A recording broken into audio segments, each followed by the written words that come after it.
You know, there's no secret that I absolutely love to bear hunt. I look forward to every bear hunt, every place I go, but my favorite place is White River, Ontario, Canada.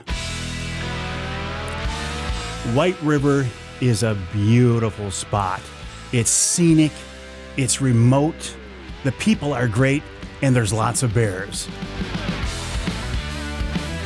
Unfortunately, COVID had shut the season down last year in White River. We weren't able to cross the border. That's why when the border opened up and at the last minute, Ron St. Louis of Northern Wilderness Bear Outfitters says, we're going to have a season, I jumped in the truck and I headed north. It was quick. Everything happened so fast. You know, I was on vacation actually when my son called and said, hey, they're opening the borders. I was like, your phone's going to go crazy. So I was like, so everybody started calling and we hurry up, put something together, and then well, here it is. I got up there, I met with Ron and his son Gibby. We talked about the hunt and what we could expect. You hadn't been hunted in a year and a half. Yeah. There were no berries, but there's a full moon. So those are all the different factors, aren't they? The full moon, plus 3-4 days before everybody arrived, we had warm weather, like above seasonal warm, and then I think, you know, the big bears just, you know, weren't hungry. And then with the full moon, I think things are going to start turning around now. I had two baits I was very familiar with. One on the side of a hill where I'd had some great hunts in the past. The other, a spot where I had killed a nice bear a couple of years ago with a recurve.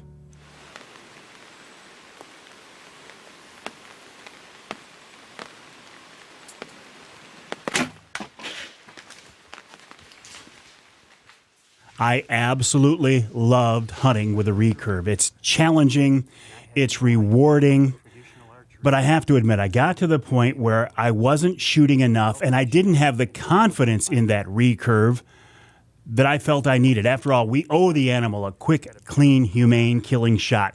So I put down the recurve and I picked up a crossbow. The first night of the hunt, I decided to go out to the bait on the side of the hill.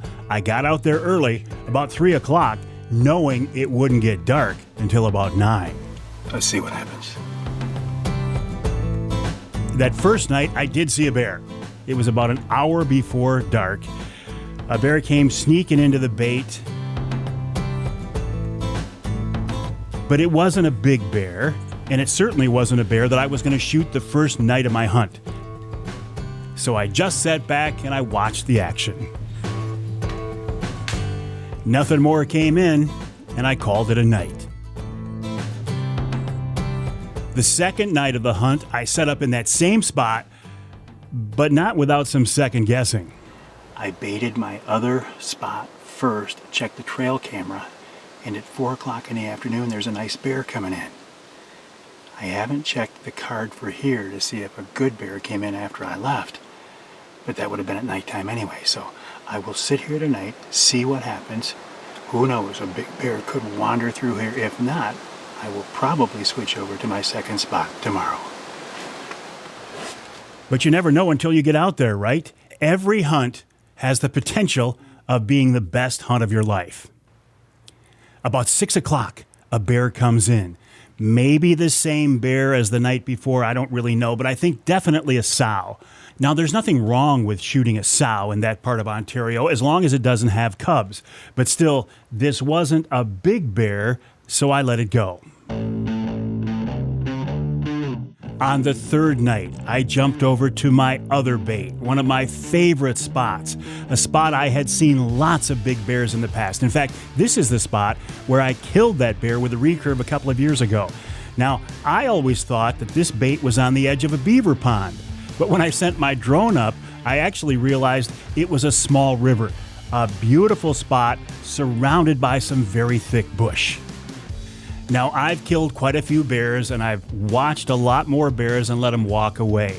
Lately, I have been holding out for bigger bears, but I'll tell you what, on this hunt, because I hadn't been bear hunting in a couple of years there in Ontario, and my freezer was empty, I was going to be a little less selective. I wasn't going to shoot a small bear, but not necessarily hold out for a real big bear, a real trophy. And that was good news for the first bear to come in that night. I knew right away I wasn't going to shoot it. Now, bears are naturally curious animals. I've had a lot of very close encounters with bears just because they want to know what's going on. And this night was no different. This bear knew there was something up. I think it knew I was in that blind, and it wanted to get a closer look. Eventually, that small bear wandered back to the bait. Now, when I set that barrel up, I was hoping to place it so it would fall to the right. And if that was the case, it was going to give me a nice, clean, unobstructed shot. But wouldn't you know it, the bear tipped the barrel the wrong way. It stuck around for a while, it ate a little bit, and eventually it wandered back off into the bush. I settled back and waited to see what would happen. A couple hours later, my patience paid off. When the second bear came in, I knew right away it was a different animal, definitely a bigger bear, maybe one that I was going to shoot if it would give me a shot. But of course, since the barrel had tipped the wrong direction, it came in and was eating behind some trees. I never really got a real good look at it. I mean, I knew it was a bear that I was going to shoot if I had the opportunity, but I really didn't have a good shot. Now, I've got a tricky situation. I've got a nice bear just a few yards in front of me, very relaxed.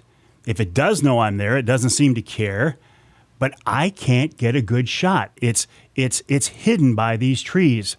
Now, this is when I was really glad that I had a crossbow. I probably couldn't have made a shot or taken a shot through those trees with a compound. Certainly not with a recurve. But with that crossbow, even though I had a little bit of an opening, I had the confidence I could get an arrow through there in the spot that I wanted to hit.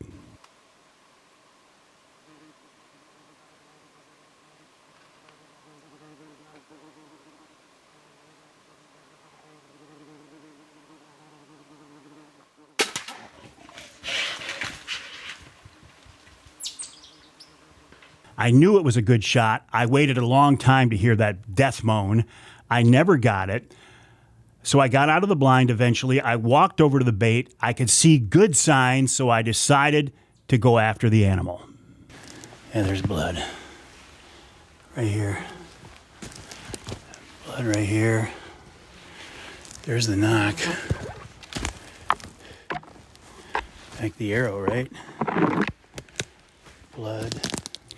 I was using a new broadhead for me. It's a Rec, R-E-K, a Rec expandable. And I'll tell you what, that thing really did the job. It left a blood trail, a very easy blood trail to follow, but I didn't like where it took me. All right. I know that bear's dead. Look at blood trail, good blood. Look at right across the rocks. But look what we got to get him across. Wow. Time to get some help. You got to know your limitations. And I knew there was no way I was going to get that bear out of that bush across that water by myself. So I went back into town, rounded up Ron's 2 sons and 3 fellow hunters, and we headed back out. That was a godsend. I could not have done it without these guys. They worked very, very hard.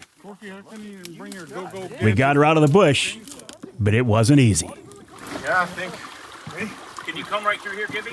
In all, another great hunt there in White River, Ontario, Canada, with Ron St. Louis of Northern Wilderness Bear Outfitters. I cannot recommend him highly enough. I've had several good hunts with him, and I will add this to the list. And I've got a freezer full of bear meat. I can't wait to get back up there again.